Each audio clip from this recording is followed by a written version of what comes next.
These are the signs of a true high-value woman. If you have all of these, chances are men are literally obsessed with you. They see you as the end-all, be-all woman. The 6 ranks of women in relationships really makes a woman high value. And if marriage is your goal one day, what actually makes a woman marriage material? Because obviously the two very much go hand in hand. If you want an amazing relationship, you need to treat him like a dog, because that's what he wants.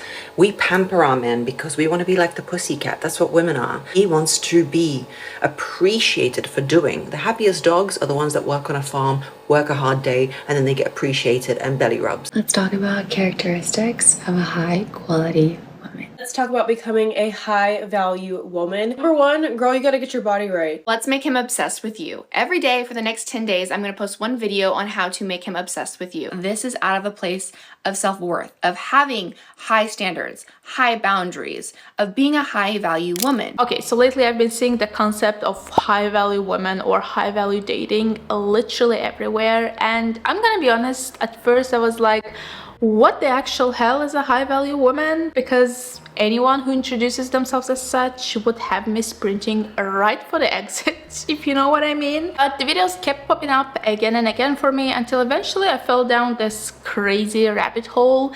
And after subjecting myself to watching hundreds of those videos, which quite frankly kind of boiled my brain, I finally pieced together what this whole high value woman thing is supposed to mean. So a high value woman is someone who has a very strong emotional intelligence. She's confident, she embraces her femininity, very important, and she also knows her self-worth. She's intuitive, nurturing, creative, and empathetic. She doesn't do drama, doesn't nag, doesn't overreact. She takes care of her appearance and looks put together all the time. And basically she's what the internet likes to call marriage material, the ideal woman men are apparently obsessed with, because she doesn't seek external validation. Yeah, that is the version they're selling, but if you take a step back and properly think about it, all it really boils down to is this: just follow these restrictive beauty ideals, minimize your own interests, needs, and emotions, and act like you don't care, all to subtly manipulate men into caring about you. Cute, right? So today I want to do what I do best. I want to hate on this high value woman trend properly, and also tell you how this whole idea is just a Trojan horse of consumerism, classism, and most importantly, repackaged patriarchy pretending to be women empowerment. Let's get into it.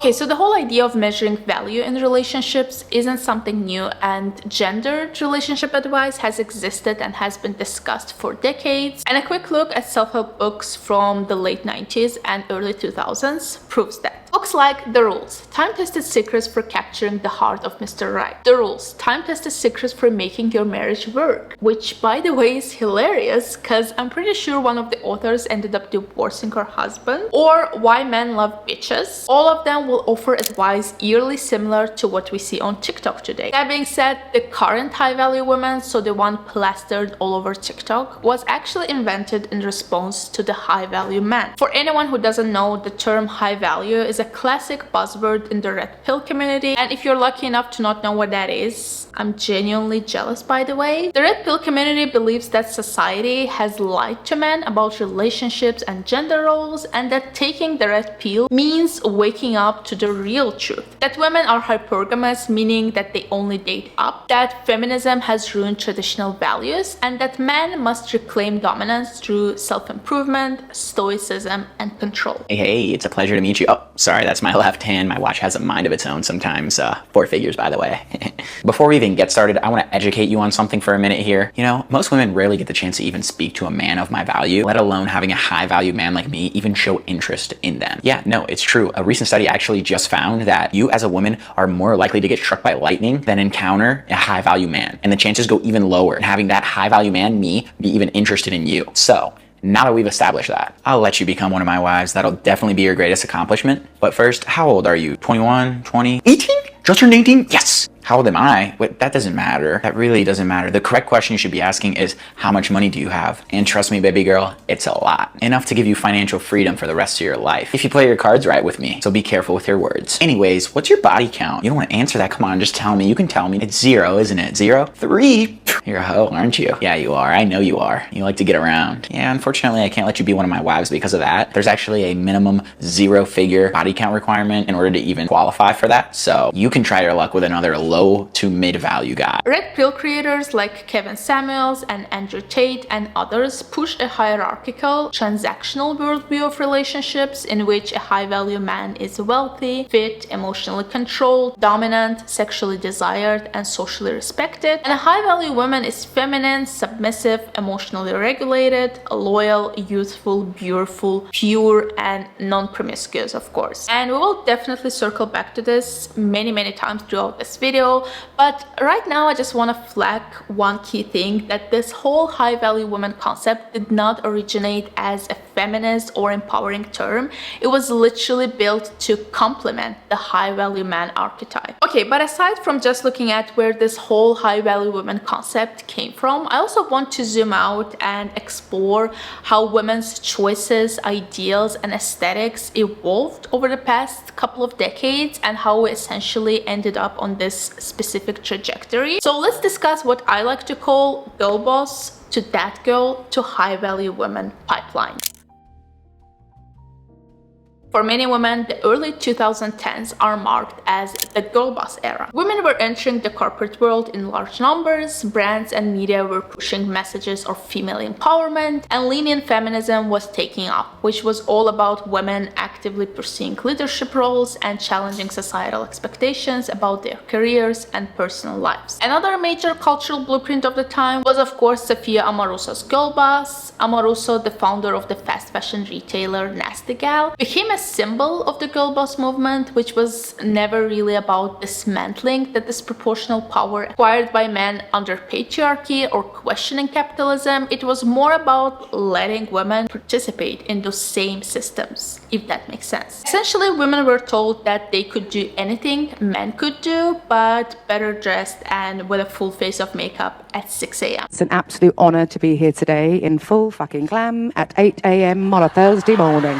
If you just worked hard enough and stayed ambitious, you could just break that glass ceiling and hustle your way into happiness. Honestly, I could really make an entire separate video about the girl boss era because it really got me, like, out of all aesthetics and eras that we lived through. This one affected and brainwashed me the most. I think it's because in like 2013, 2014, I was like fresh out of high school, entering uni, and it was definitely before my frontal lobe had fully developed, and I was so susceptible to the messaging. I remember optimizing every inch of my life, grinding academically, and low-key fantasizing about climbing corporate ladder and girl bossing my way to the top. Now, in hindsight though, the cracks in that whole idea are glaring, and honestly, even the terms girl boss or boss babe sound extremely condescending and belittling to me now. Like, you are a boss babe, you know, not an actual boss, just the person we keep around and let them think that they are in charge. Anyways, over time, this ideology revealed itself as classist, whitewashed, and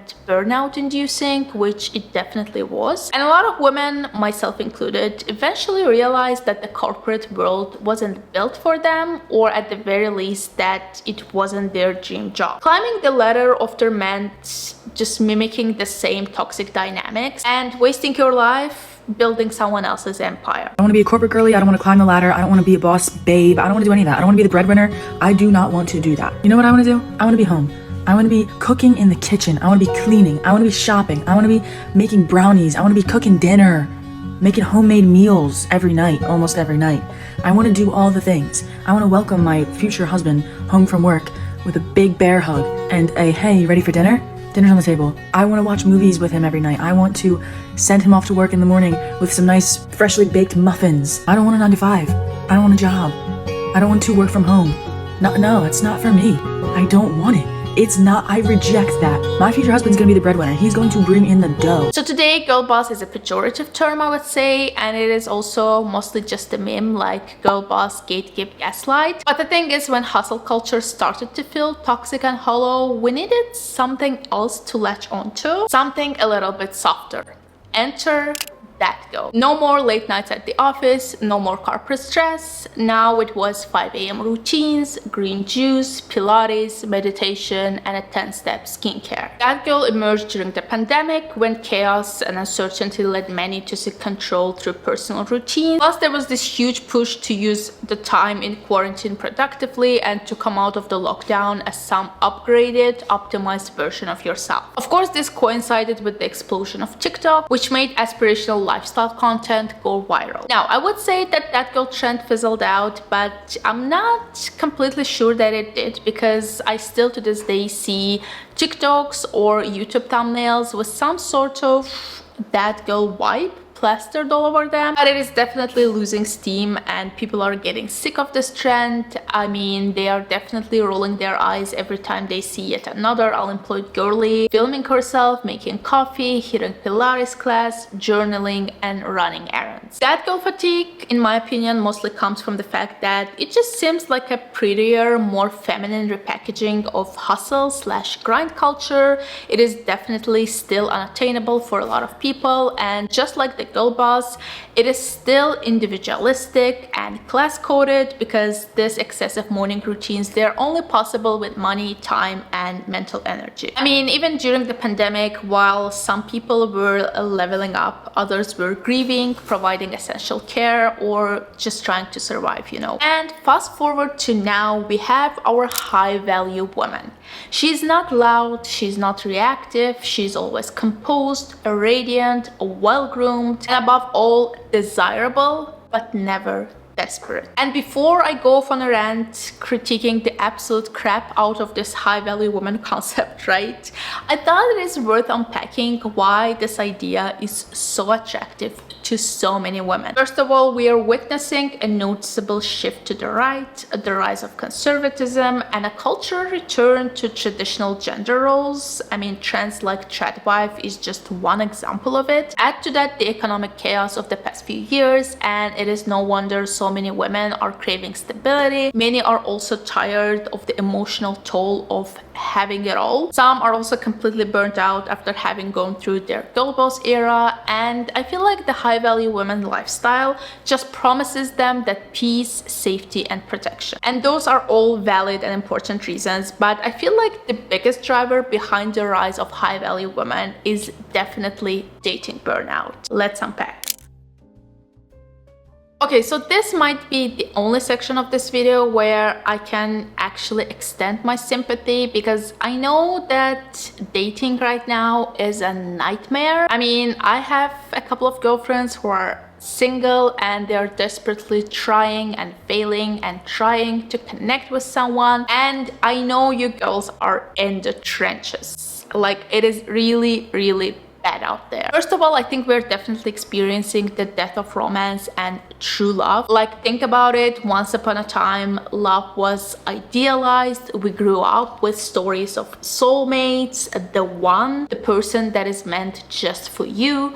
Now though, you're not looking for someone who gets your soul. You're looking for someone whose resume aligns with yours, income, aesthetics, and lifestyle wise. Love nowadays is through endless self-optimization rather than spontaneous connection, and you have to keep in mind that people also meet each other in real life less and less. The rise of remote work, decrease of third places, and our addiction to our phones all contributing to that. So online dating today is the norm, right? But apps like Tinder, Bumble, and Hinge turn dating into this hyper commercialized, gamified experience. You're swiping on profiles, curated bios, filtered pics, and catchy prompts, and I would argue over time that messes with your brain. You start unconsciously treating people like products, ranking them and assigning them value. And also, we cannot really ignore the fact that dating is an industry of its own now, and these apps, they're not necessarily built to help you find love, they're built to keep you swiping. Because as long as you're searching, you're on the app, and as long as you're on the app, you're making them money. And even if you connect with someone and go on a cute little date, the odds of being ghosted, the whole breadcrumbing, or being matched with someone who just wants a casual hookup are astronomically high. And there are only so many times you can go through all of that before you hit full-blown dating burnout. In come the dating coaches, who were only waiting for you to get disappointed by a man just one more time before they start whispering in your ear. The reason you're being disrespected is because you're not acting like a high-value woman. And listen, I'm gonna play you a couple of TikToks of this lady I stumbled across recently, Margarita Nazarenko, her name is, and her content genuinely makes my brain boil and melt. I physically feel my frontal lobe shrinking, so proceed with caution, you've been warned. The reason he's not changing for you, and you've asked him 100 times to do this one thing, to make this one adjustment, to please take you seriously, it hurts my feelings, you've cried, you've been like, I'm not going to be able to be with you anymore if you keep doing this thing, and he doesn't change. You know why? Lean in, mommy will tell you. Auntie will tell you, whoever I am to you, I will tell you, bestie will tell you. It's because men, listen, it's very important, men read nagging, conversating, and directional energy towards them as confirmation that you adore them and want to be with them. When you say to him, let's say something, he comes home late, and you're like, when you come home late and you stay out with the guys, it really hurts my feelings, I'm crying, that's what he is. I love you so much, I love you so much, I want to be with you forever, you go out with the boys, but this is how much I love you forever. Men read you nagging them and berating them and going on at them as confirmation of your love for them. That is why when you leave them, when you've had enough, they are blindsided. They don't know what happened. Because to talk to a crocodile, you must speak crocodilish, okay? To communicate to a man that what he's doing is no longer good enough, is you say it once, and then you pull back your energy. That doesn't mean you're grumpy. That doesn't mean you're butthurt. That doesn't mean you're an angry little rat. Yeah, I've noticed she just loves comparing people to animals for some reason. Never go for the man who approaches you. If he's approaching you in public, you don't want that one. That is not a compliment. I mean, it's nice, it's lovely, he's approached you, but that's not the compliment. That type of guy, he's approaching everybody. He's in his hunter mentality. He's hunting you. That's what they do. Women, we're the choosers. We choose what we want. You need to make your selection. You don't wait on him to choose you. That is the opposite of what you want if you want a really good long-term relationship, okay? If you want a good long-term relationship, you have to do the choosing. You have to drop the handkerchief. You have to be in a bar and order some drinks and then ask him to watch your jacket while you take them to the table. You have to ask him for direction. You have to find the guy that isn't necessarily going to approach you, because the guy who's approaching you, he's approaching everybody. He's in his hunting mode. He's in his mode like, what can I get? What can I do? Because that's what they are anthropologically designed to do, okay? They're designed to seek out their target. And you know what I'll tell you? This is the part that is really not going to make you happy, but it's the truth. They're not always coming up to the girl that, you know, they're obsessed with and they adore. They're not always coming up to the girl that is incredible and they want to be with. They're coming up to the girl who is the weakest prey, the one that they think that they can get with. Okay, so it's not a compliment. He's just coming up to you to practice his hunting skills. You need to be the one who chooses the man you want to be with. Yeah, I would honestly go as far as to say that she's kind of the female version of Andrew Tate, with the same, like, aggressively gendered and deeply generic advice like men are hunters and women are prey and all men love freedom and all women are naggy. And it's going to be hard for you because you're a woman. This is hard for you. You have anxious attachment. It's hard for you. It's fine. Yeah, it's giving 1952. I got a blow dry, so I'm in the mood to tell you why men like mean women. Despite them saying that they want a nice girl, despite all the comments that are going to be filled with, no, I just want a woman who cooks and cleans and is there for me and is my loyal ride or die, they are all lying because they don't know what they want.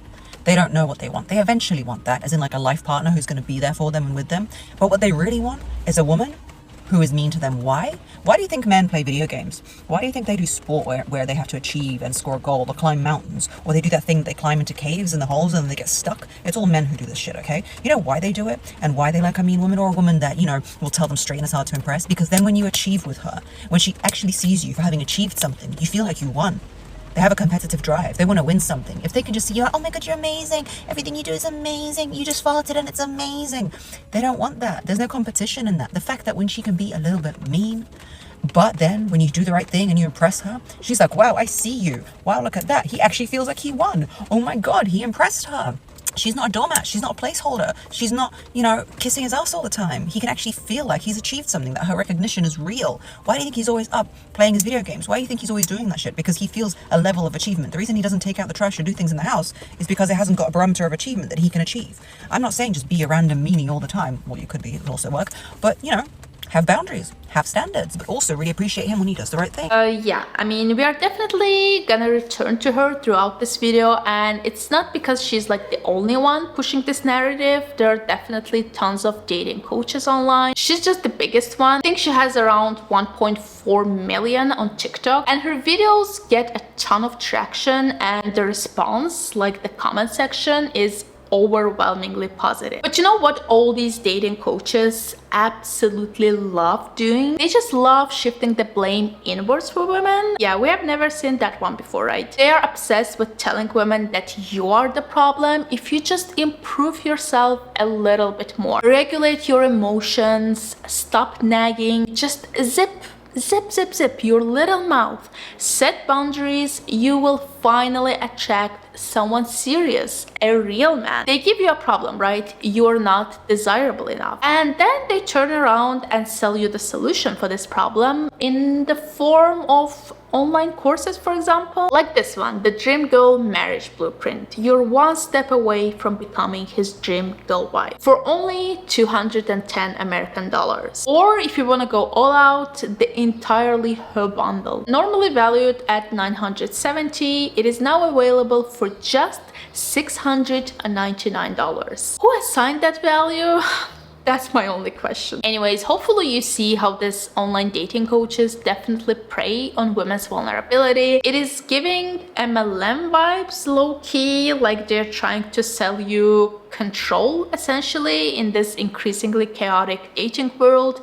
And like I said, they're also trying to shift the blame inward for you. But the thing is, you can do everything right, and people, men especially, will still mistreat you, and it's not a reflection of your value, it's kind of a reflection of theirs. So please, I know that the dating scene is horrible and a lot of men out there are just crazy, horrible people, like I totally get that, but I'm still begging you just to not fall for this, because it's not gonna make it any better. So yeah, essentially with this, I just wanted to provide a clear picture of how we arrived at this point of labeling women high value, which external factors played a role. And I don't know, for me, there's a clear pipeline from girl boss to that girl to high value women. Sure, they're all different and each of its time, but at the end of the day, they all share this one core message. As a woman, you must always be improving, managing, disciplining, and curating yourself. More on that later also.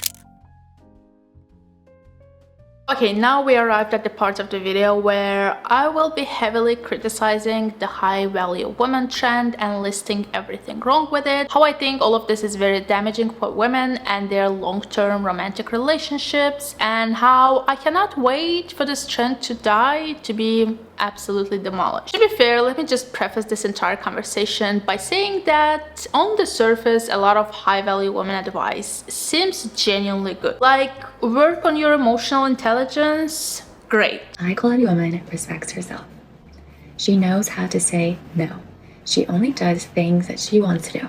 She gives her energy to people that truly value her and respect her. Know your standards in a relationship, absolutely. Prioritize self-care and growth, 100%. But the way it is delivered and how this advice becomes all moralized and hierarchical, and how there's a lot of lying and pretending and manipulation involved, is kind of my main problem. But let's actually go one by one, because I have a whole ass list. First of all, we have to talk about how this whole high value women framework essentially treats people as objects. I mean, it's in the name, right? The label itself objectifies people. It places a monetary connotation on human beings as if you're a product with features that need constant upgrading in order to be competitive in the dating market. The language of high value is deeply market driven, and it implies that people have fluctuating worth, that you must offer value to receive it, and that relationships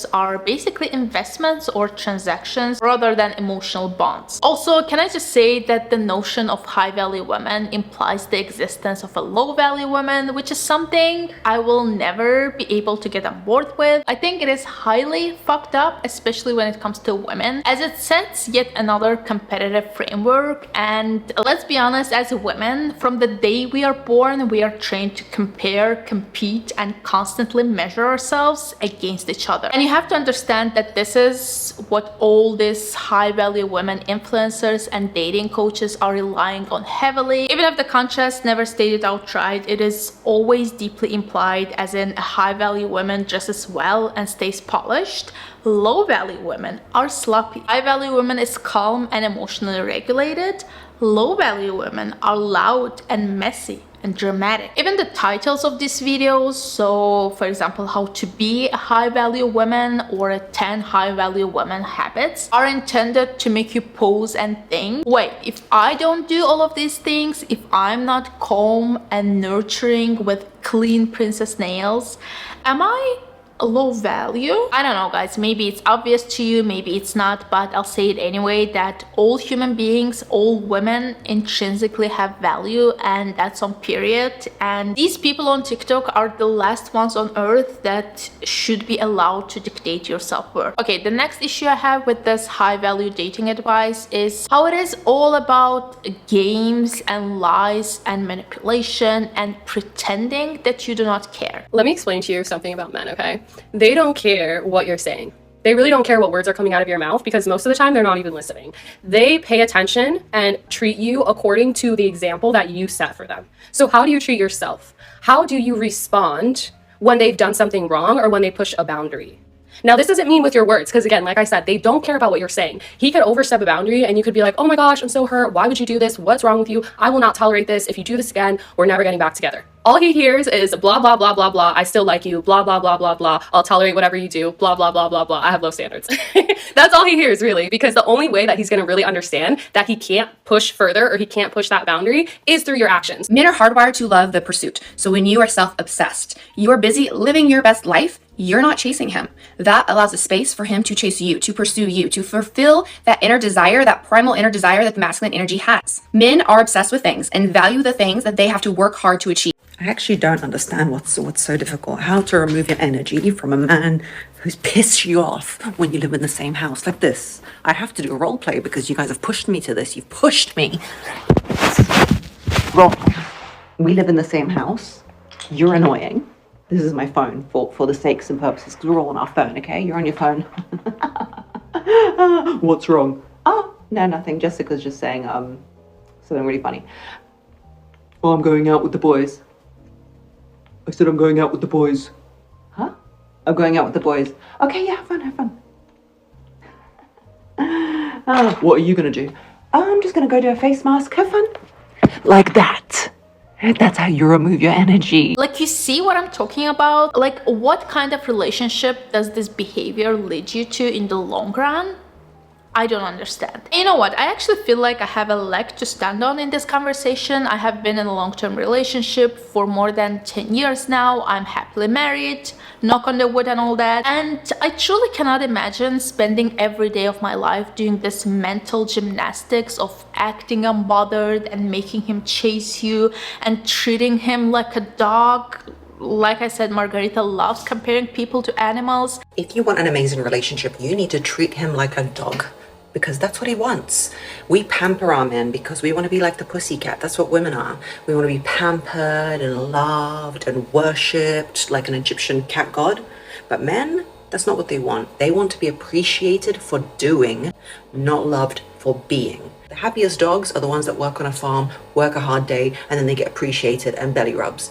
The most depressed dogs are the pampered poodles with a little hair clip on their head, and they have to take antidepressants. I genuinely think that it is hell on earth to be constantly over-optimizing your behavior and following a script in your relationships. Like, that is not genuine connection, intimacy, or love. Like, that is literally none of those things. Also, if you have time and energy to even play these games, maybe you could use one of these.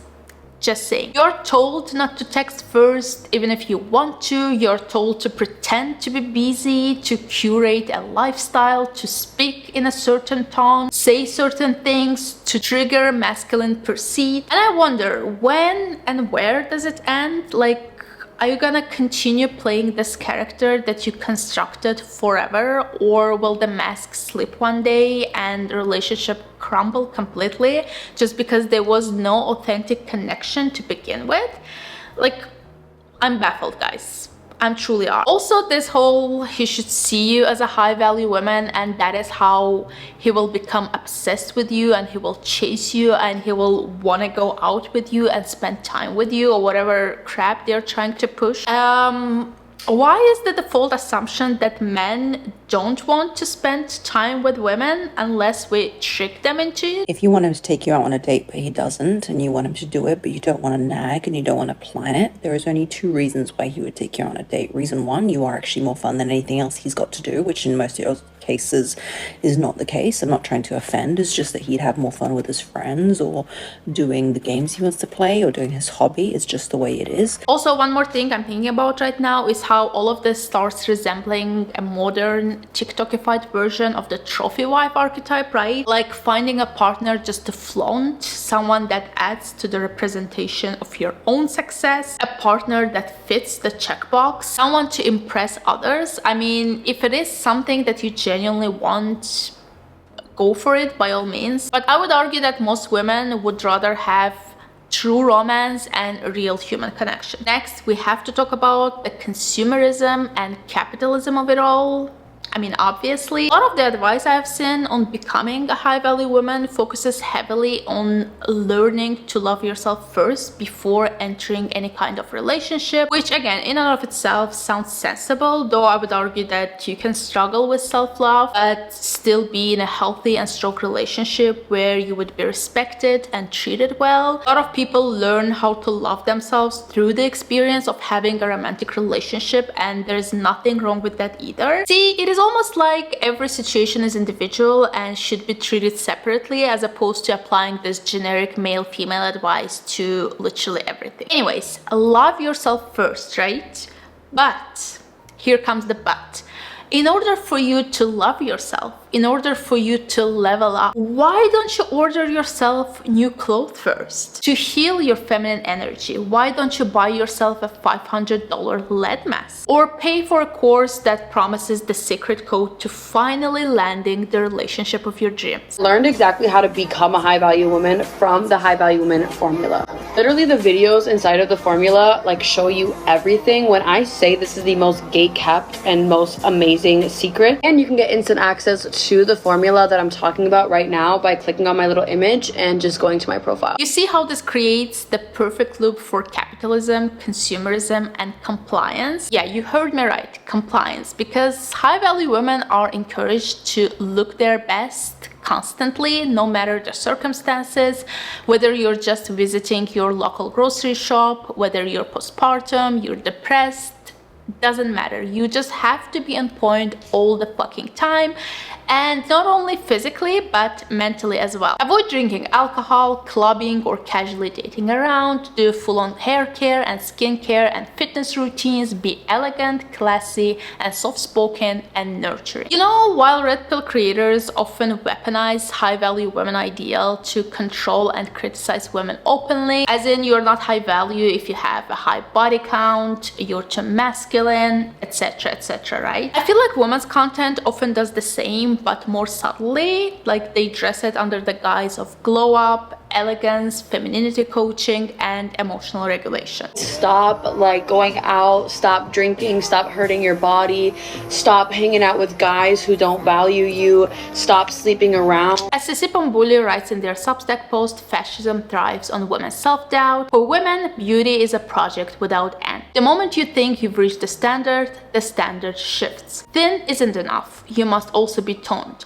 Toned isn't enough, you must also be soft. Soft isn't enough. You must also be youthful. Youthful isn't enough. You must also be effortless. And this passage that I absolutely adore is very fitting as well. Beauty is a form of social currency, but it is also a leash. It is what keeps women obedient, always working, always striving, always seeking validation from a system that will never fully grant it. And this is why fascism in all its forms thrives on female insecurity.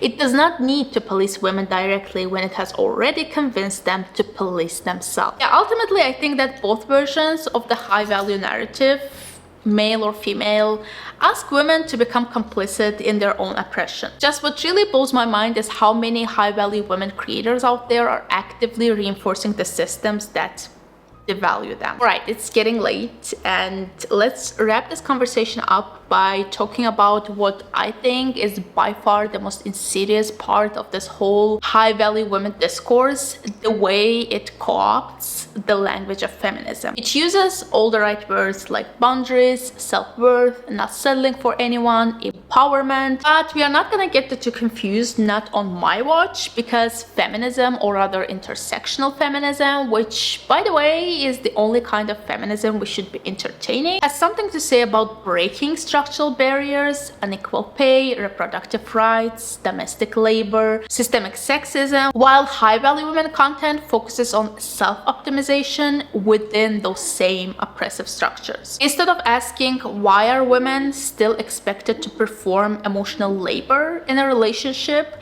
they teach you to perform this labor more beautifully and more gracefully. Basically, it does not disrupt the system. It just teaches you how to look like you're winning in it. Also, I mentioned this before when we were discussing Girl Boss, That Girl, High Value Women Pipeline, but High Value Women concept is just as much deeply rooted in classism. You're told to get regular facials, nails and hair appointments, go to Pilates, invest in yourself via therapy, coaching, or feminine energy courses. I don't want to hear excuses, girls. If you're unhappy with something, like your skin, your body, whatever that may be, are you doing anything to fix it? These are 5 things I do to be a high value woman. 1, I keep my nails maintained always.